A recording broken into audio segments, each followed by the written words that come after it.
Lieutenant Jason Hale drifted through the wreckage of the UES Valiant, the ship's remains scattered across the emptiness of space like a metal constellation. The emergency beacon on his suit pulsed weakly, its red light reflecting off fragments of hull that had, just hours ago, been his home.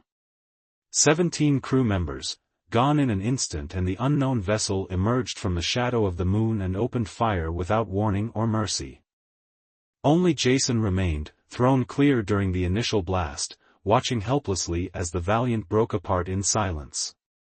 Now he floated among its corpse, his oxygen levels dropping steadily toward the red zone on his helmet display. Mayday, Mayday. This is Lieutenant Jason Hale of the UES Valiant. Any vessels in range, please respond.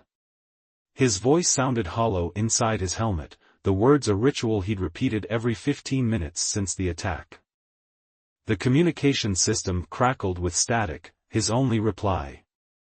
A quick check of his suit diagnostics confirmed what he already knew: 2 hours of oxygen remaining. Maybe less if his elevated heart rate continued. Not that it mattered. In this forgotten sector of space, rescue was unlikely. Jason closed his eyes, trying to calm his breathing. Memories of Earth flashed before him, the rolling hills of Montana where he'd grown up, his mother's smile on his academy graduation day, the taste of real coffee. All the things he'd taken for granted. A strange humming penetrated his thoughts. Jason's eyes snapped open to see a pulsing light approaching through the debris field. Not the steady beacon of a rescue vessel, but something organic, almost mesmerizing in its rhythm. A ship unlike any human design he'd encountered materialized before him, its hull glistening with an iridescent sheen that reminded him of insect carapaces. Xanthian, he whispered, recognition and terror flooding him simultaneously. The Xanthians, a species whispered about in spacer bars and military briefings with equal parts fascination and dread. Humanoid in appearance but with distinctive green skin and capabilities that defied human understanding. Most notorious was their feeding process, not merely consuming flesh, but somehow absorbing the very essence of their prey, memories, emotions, experiences. The ship's hull rippled, and a hatch spiraled open. A beam of amber light enveloped Jason, pulling him gently toward the opening. He struggled against it briefly before realizing the futility. His sidearm was gone, lost during the explosion, and his oxygen would deplete before any escape attempt could succeed. The Xanthian vessel swallowed him, the hatch sealing behind with a liquid-like movement. Atmospheric pressure built around him, his suit sensors indicating breathable air with unfamiliar but non-toxic components. The chamber walls pulsed with soft light, creating shadows that danced across the curved floor. A panel slid open, revealing her.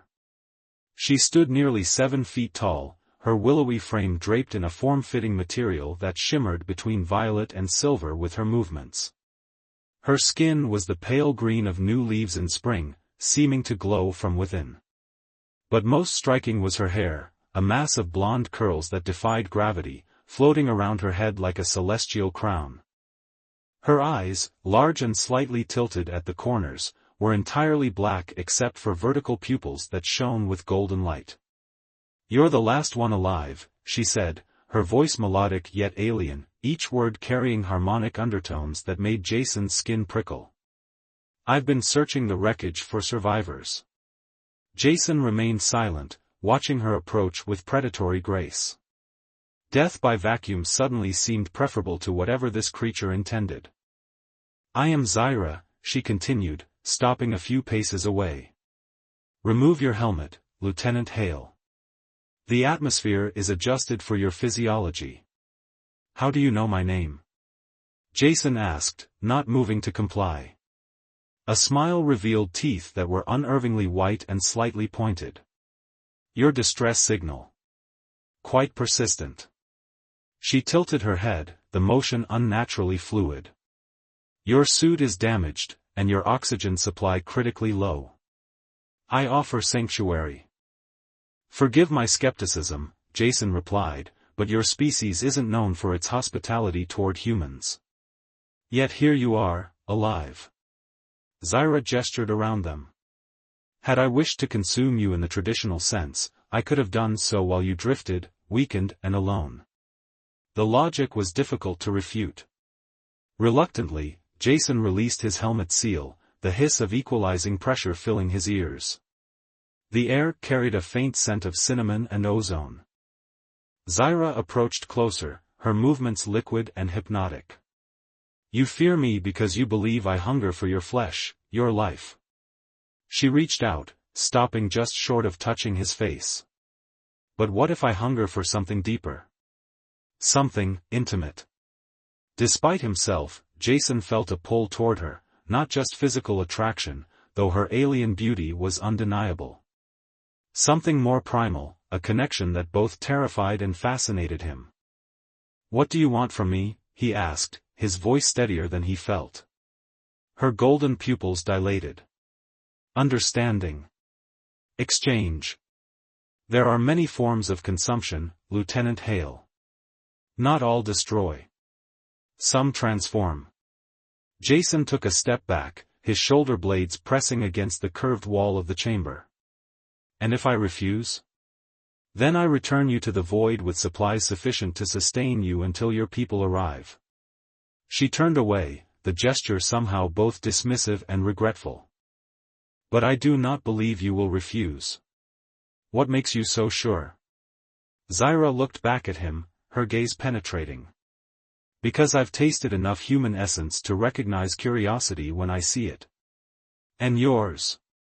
She smiled again, the expression both enticing and predatory. Yours rivals even my hunger.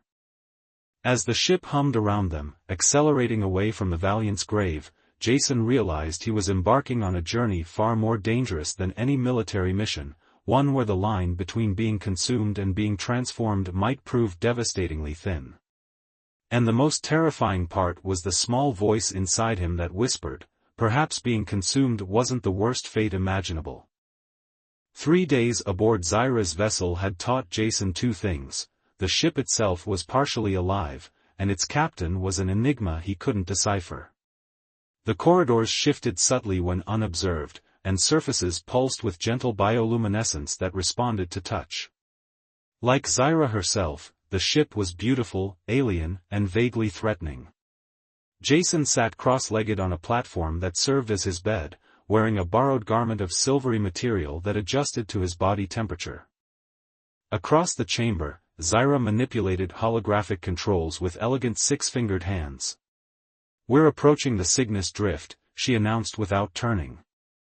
The nebula interferes with tracking systems. We'll be safer there.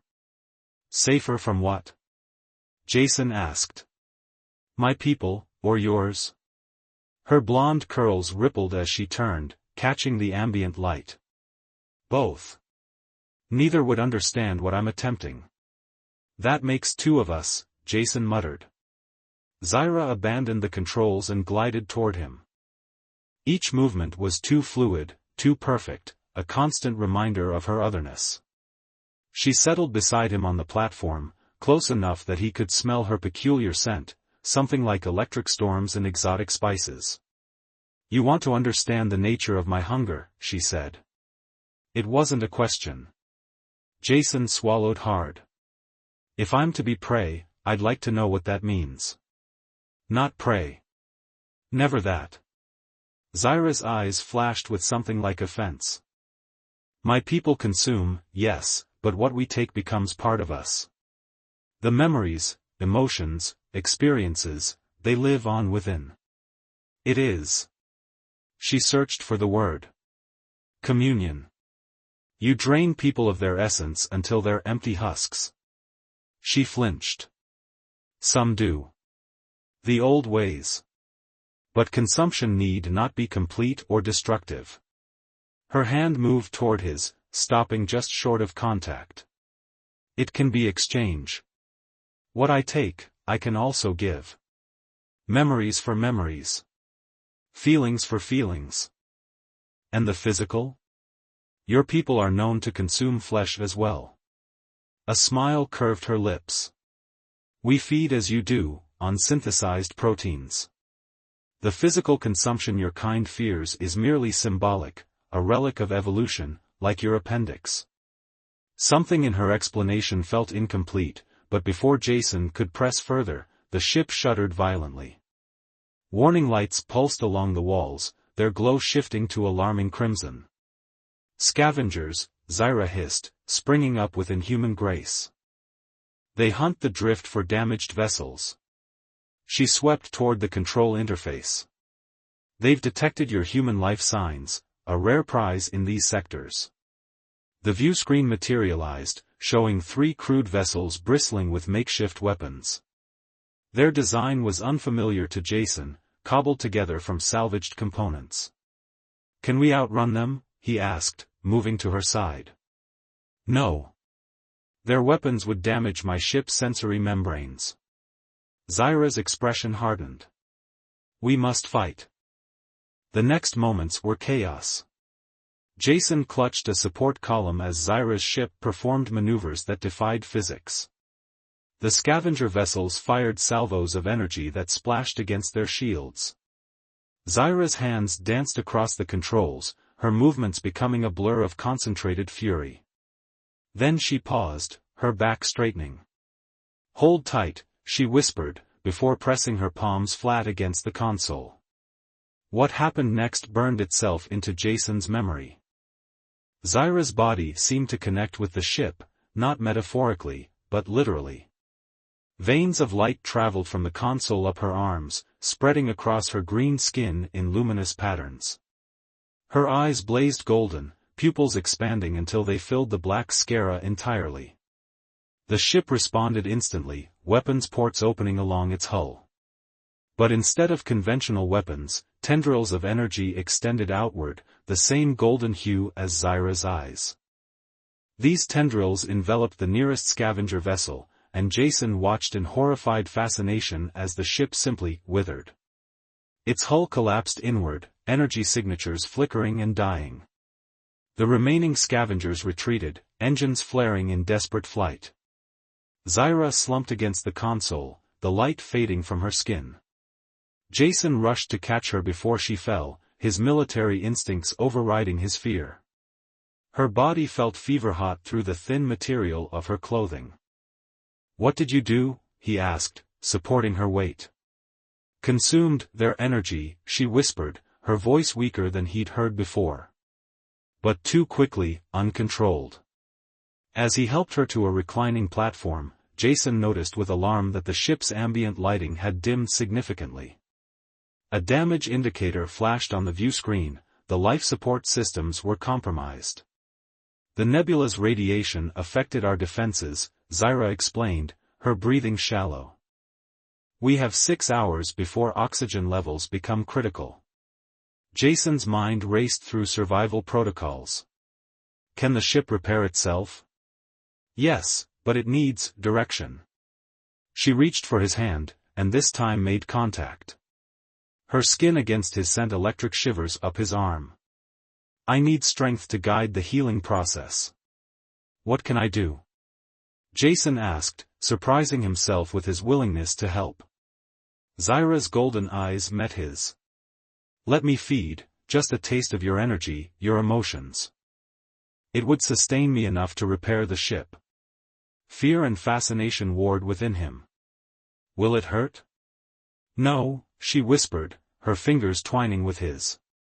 It feels like intimacy. Like being truly seen. The word hung between them, charged with meaning. Jason thought of the void outside, of death by suffocation.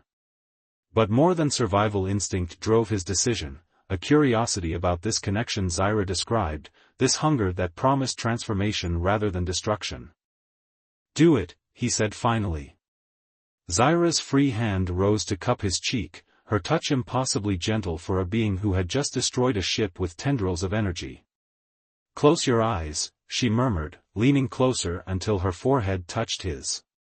And then Jason felt it, a gentle drawing sensation, as if the very essence of his emotions was being siphoned through their points of contact.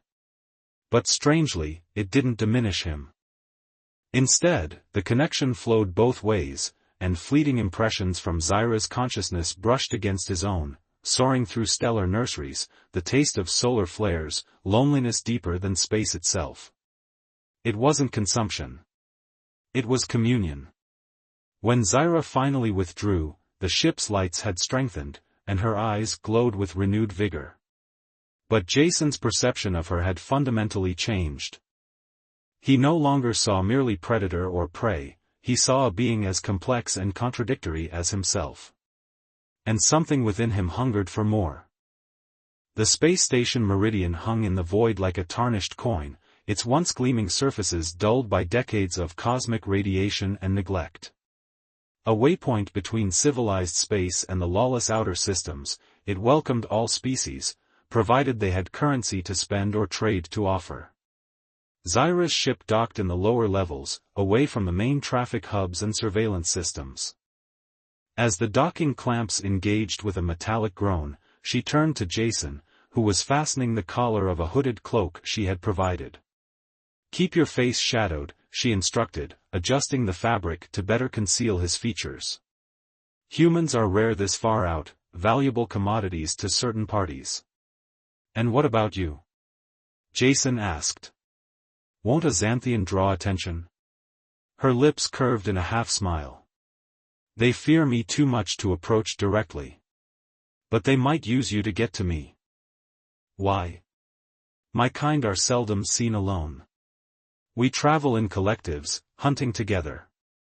She hesitated, her golden eyes dimming slightly. "A solitary Xanthian is either exiled or rogue. Neither is welcomed." The week since the scavenger attack had changed things between them. The brief communion they'd shared had left echoes in Jason's mind, fragments of alien memories and emotions that surfaced in quiet moments. He found himself watching Zyra differently, noticing details he'd missed before, the subtle shifts in her skin's luminescence that corresponded to her emotional state, the graceful economy of her movements, the loneliness that occasionally shadowed her eyes. "What's our objective here?" he asked, pushing away the uncomfortable intimacy of his observations. "Supplies. Information." Zyra gestured to the view screen showing Meridian's layout. "And perhaps passage for you, if that's still your wish." Jason didn't answer. The truth was, he no longer knew what he wished. Earth and his military life seemed distant, dreamlike. The immediacy of his current existence, the danger, the mystery, the strange connection with this alien being, had an intensity that made his former life pale by comparison. They exited into Meridian's dank lower concourse, a chaotic marketplace where dozens of species bartered for goods of questionable origin.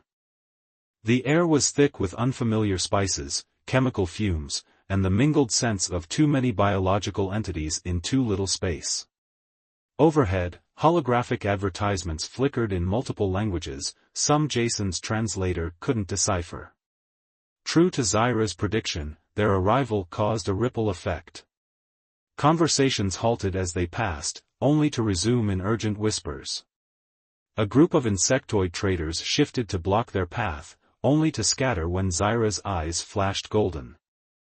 A hulking, four-armed humanoid watched them from a shadowed alcove, all six of its eyes following their progress with predatory interest. "Charming place," Jason muttered, staying close behind Zyra's tall form. "It serves its purpose," she replied, navigating toward a storefront marked with symbols that pulsed with bioluminescence similar to her ship's. "Wait here." She entered the establishment, leaving Jason alone on the concourse. He maintained his position against the wall, hood pulled low, attempting to project the "don't notice me" aura of a seasoned spacer. It might have worked if not for the approaching trio of humans. Two men and a woman, dressed in the utilitarian garb of independent traders, but with the disciplined posture that betrayed military backgrounds.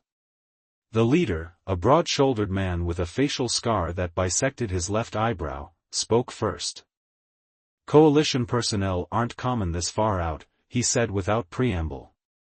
"Even less common alongside Xanthians." Jason tensed but kept his voice neutral. "I'm not Coalition anymore." The woman, her dark hair cropped close to her scalp, gave a skeptical smile. No such thing as ex-coalition.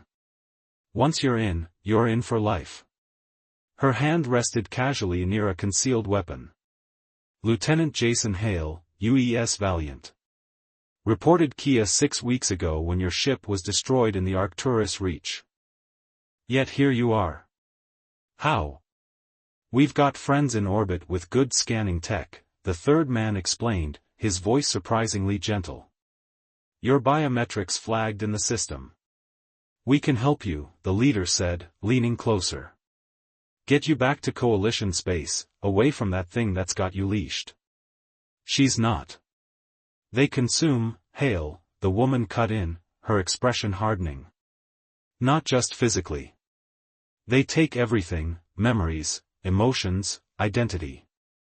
They hollow you out until you're nothing but a puppet with their hand up your ass.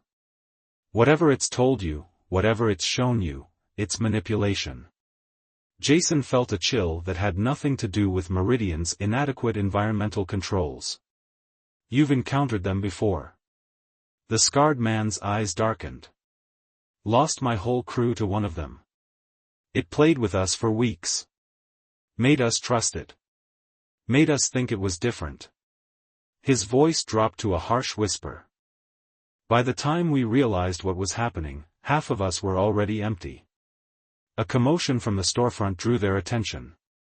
Zyra emerged, immediately scanning the concourse until her eyes found Jason with the humans. Even across the distance, he felt her alarm. Think about it, the woman said urgently, pressing a small communication device into his palm. When you're ready to escape, activate this. We'll come for you. They melted back into the crowd as Zyra approached, her movements betraying a tension Jason had rarely seen in her. What did they want? She demanded, eyes flicking between Jason and the retreating humans. To warn me about you, he answered honestly. They say your kind manipulates before consuming. Something like pain crossed her features. And you believe them? I don't know what to believe anymore.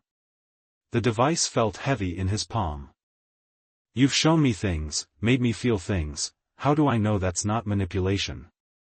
Rather than answer, Zyra grabbed his arm, her grip firm. We need to leave. Now. Why? Those weren't simple traders. They're bounty hunters, specialists in capturing rare species. Her eyes darted around the concourse. And they've just alerted others to our presence. No sooner had she spoken than a commotion erupted at the far end of the marketplace. Armed figures in tactical gear pushed through the crowd, weapons raised. At their head was the scarred man, now speaking into a communications device. Run, Zyra hissed, pulling Jason toward a maintenance corridor. They fled through Meridian's labyrinthine lower levels, the sounds of pursuit growing louder behind them. Zyra moved with preternatural speed, forcing Jason to his physical limits to keep pace. They emerged onto a deserted loading dock where massive containers sat waiting for transport. In here, Zyra said, prying open a hatch on an abandoned mining facility module. The mineral residue will mask our life signs. The interior was dark and cramped, the air stale. They crouched together in silence, listening to the sounds of their hunters moving past outside. Zyra's body radiated heat in the confined space, her breathing a barely audible whisper. Are they really bounty hunters? Jason asked, and the danger seemed to have passed. Yes. But not for the reasons you think. In the darkness, her eyes emitted a faint golden glow. They hunt my kind because we can be used as weapons. Our consumption ability, harnessed and controlled. You said you were exiled. Why? A long silence followed. When Zyra finally spoke, her voice carried an emotion Jason had never heard from her, vulnerability. I refuse to consume unwilling beings. I rejected our collective's hunting practices. Her hand found his in the darkness. My people believe that means I will starve, but I discovered another way to satisfy the hunger. The communion we shared, Jason whispered. Yes. Willing exchange. Mutual consumption. It's considered heresy among my kind. Her fingers tightened around his. What those humans told you, it's true of most Xanthians. But not of me. Jason found himself believing her, despite the warnings. The memory of their connection had been too raw, too genuine to be fabricated. He felt the same hunger that drove her, not for destruction but for understanding, for the intoxicating intimacy of truly knowing another being. His free hand rose to touch her face in the darkness, fingers tracing the contours of her alien features. Her skin trembled beneath his touch, responsive in a way that sent heat coursing through him. Show me, he whispered. Show me this mutual consumption. Zyra's breath caught. It would be more than before. Deeper. We would. I know, Jason interrupted. I want to. Her lips found his in the darkness, alien yet familiar. The contact ignited the embers that had been smoldering between them since their first communion. Zyra's skin began to glow with bioluminescence, casting soft golden light in their hiding place as her hands explored his body with both hesitation and hunger. Their clothing fell away in the confined space, revealing the differences in their physiologies, her green skin adorned with subtle patterns that pulsed with her increasing desire, his human form seeming mundane by comparison. Yet as they came together, these differences ceased to matter. The connection that formed transcended physical pleasure. With each touch, each kiss, the boundaries between them blurred. Images and sensations not his own flooded Jason's consciousness, the singing depths of gas giants, the cold beauty of stars seen without the filter of atmosphere, the profound isolation of being the only one of your kind to question your nature. In return, he felt Zyra experiencing his memories, childhood summers by Montana lakes, the camaraderie of military service, the complex tapestry of human emotions that her kind found so intoxicating. They consumed each other not to diminish but to expand, each taking and giving in equal measure. Their physical union crescendoed simultaneously with the mental one, the dual release creating a temporary but perfect harmony between two vastly different beings. For precious moments, Jason knew Zyra completely, and was completely known in return. Afterward, they lay entwined in the darkness, the glow of Zyra's skin gradually dimming. Her head rested on his chest, alien and yet somehow right. Now you understand, she murmured. This is what I hunger for. Not destruction. Connection. Jason stroked her golden curls, his mind still resonating with echoes of her consciousness. I understand. And he did. But one troubling question remained, its edges sharp against the afterglow of their communion. If Zyra had been honest about everything else, what was she hiding about the attack that had destroyed his ship and killed his crew? The communication device the bounty hunters had given him seemed to burn where he'd hidden it among his discarded clothing. A lifeline back to humanity, or a betrayal of the profound connection he'd just shared? As Zyra's breathing deepened into sleep against him, Jason realized he was balanced on a knife's edge between two worlds, two loyalties, two hungers. And soon, he would have to choose. They left Meridian's chaos behind, their ship slipping into the vastness of space. The communication device from the bounty hunters weighed heavily in Jason's pocket, a physical reminder of his unresolved doubts. The Callister Nebula, Zyra announced, her golden eyes meeting his. There's a coalition outpost on its edge. You could return to your people there. The offer surprised him. You'd let me go? Just like that? Our connection was freely given. Her skin dimmed slightly. I won't keep you against your will. And if I choose to stay? Then we continue together. But you deserve to make that choice with full knowledge. She extended her hand. Come. There are things I must show you. In the central chamber, Zyra placed her palms upward, an invitation. Jason hesitated only briefly before placing his hands on hers. The connection formed instantly, stronger than before. Images flooded his mind, a Xanthian collective moving through space. Zyra receiving orders from elders. A mission to investigate human expansion. Discovery of the UES Valiant. Jason tensed as he recognized his ship through alien eyes. He felt Zyra's reluctance as the collective decided to attack, her rebellion coming too late to prevent it but strong enough to break her connection to her people. The connection broke. "You were there," Jason whispered, his voice hollow. "Your people destroyed the Valiant." "Yes." Zyra's eyes dimmed with sorrow.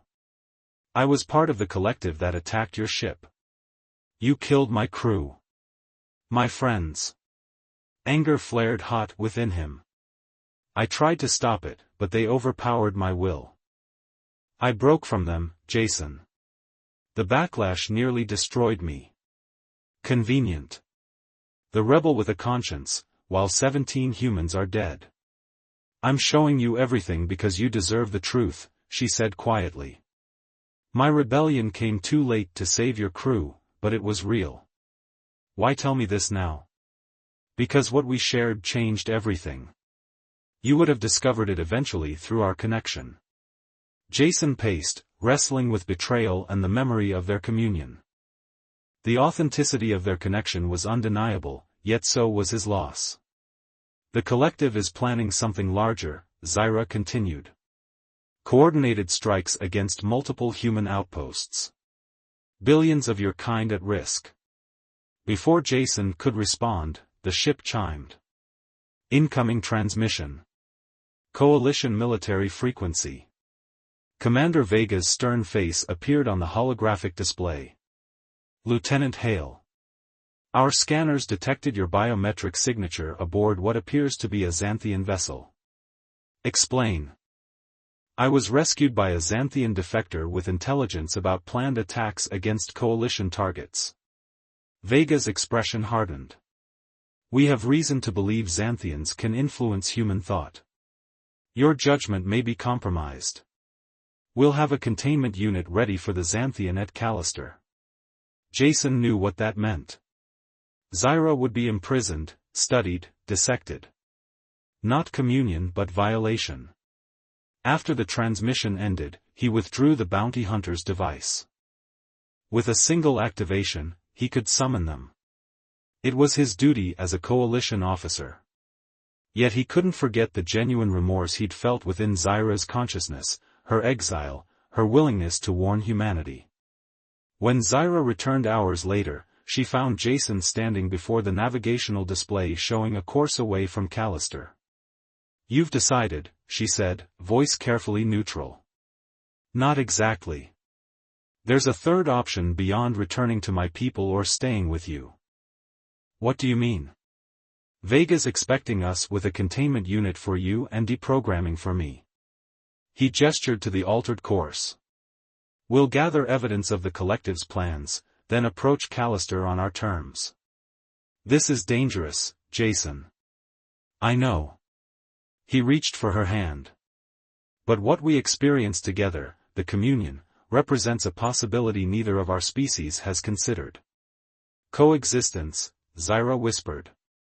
"Mutual understanding rather than consumption." As the ship carried them deeper into the unknown, Jason's anger transformed into something more complex, not forgiveness, but understanding. And for the first time since awakening among the wreckage of his ship, he felt purpose. Each kiss, the boundaries between them blurred. Images and sensations not his own flooded Jason's consciousness, the singing depths of gas giants, the cold beauty of stars seen without the filter of atmosphere, the profound isolation of being the only one of your kind to question your nature. In return, he felt Zyra experiencing his memories, childhood summers by Montana lakes, the camaraderie of military service, the complex tapestry of human emotions that her kind found so intoxicating. They consumed each other not to diminish but to expand, each taking and giving in equal measure. Their physical union crescendoed simultaneously with the mental one, the dual release creating a temporary but perfect harmony between two vastly different beings. For precious moments, Jason knew Zyra completely, and was completely known in return. Afterward, they lay entwined in the darkness, the glow of Zyra's skin gradually dimming. Her head rested on his chest, alien and yet somehow right. "Now you understand," she murmured. "This is what I hunger for. Not destruction.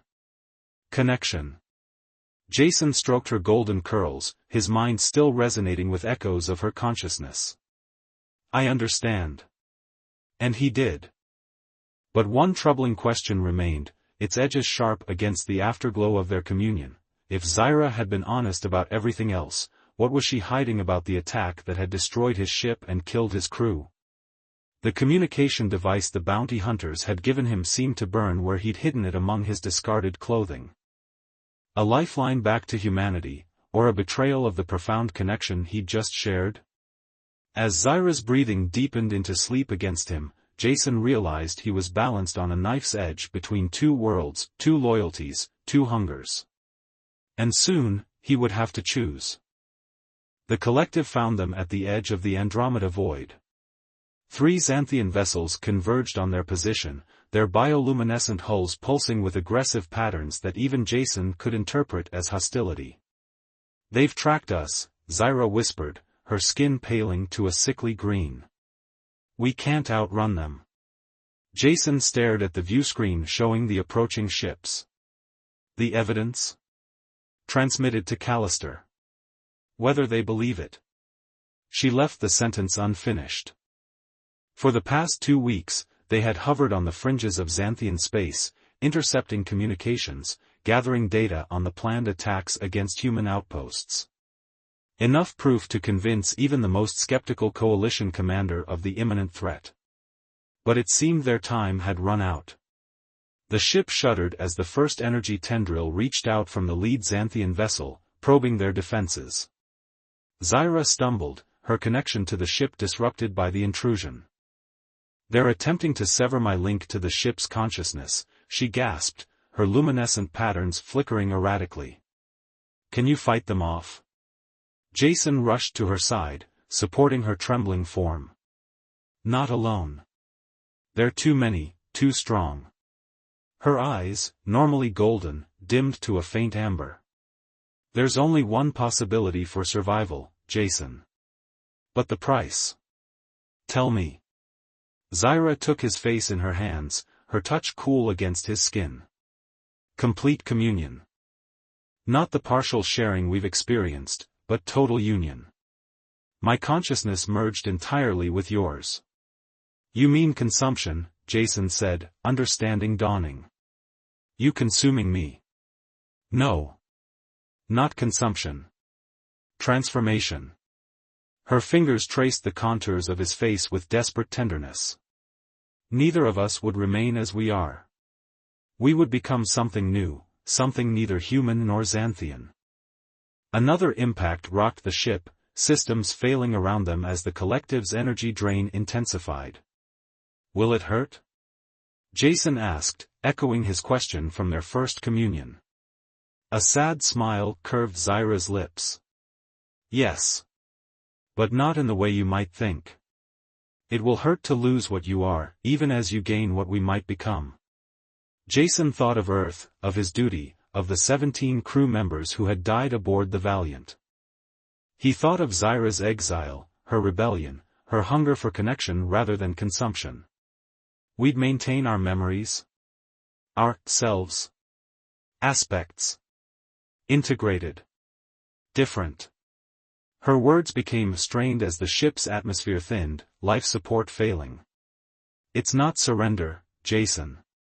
It's evolution." A final, devastating blast struck the ship, plunging them into darkness. Emergency lighting cast eerie shadows across Zyra's features as she awaited his decision. In that moment, Jason realized that what had begun as fear of being consumed had transformed into something else, a hunger to transcend the limitations of his singular consciousness, to know and be known completely. Not death, but a different kind of living. "Do it," he whispered, taking her hands in his. "I consent." Their final kiss began as their lips met, but quickly became something far more profound. Where their previous communions had been like dipping beneath the surface of each other's consciousness, this was a complete submersion.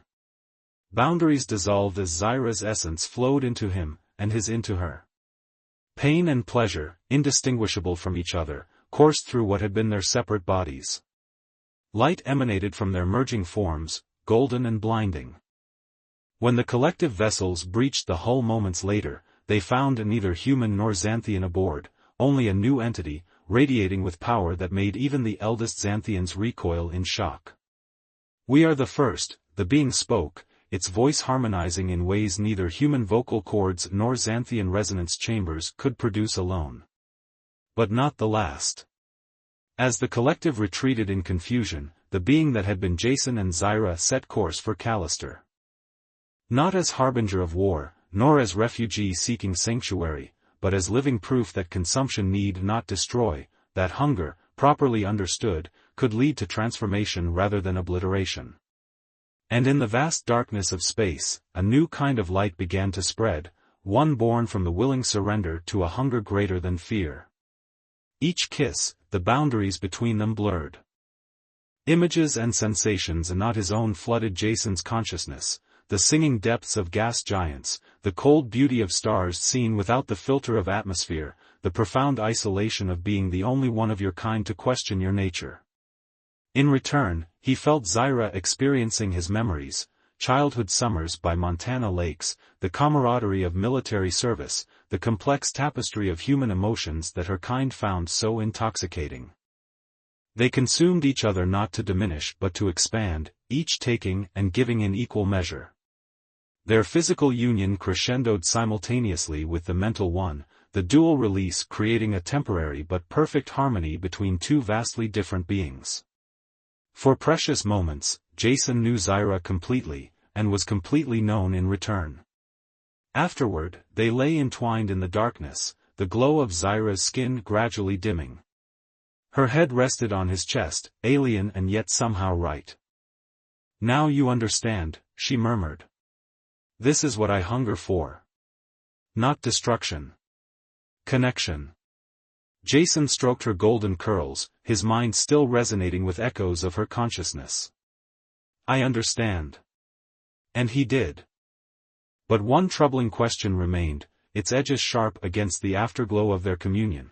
If Zyra had been honest about everything else, what was she hiding about the attack that had destroyed his ship and killed his crew?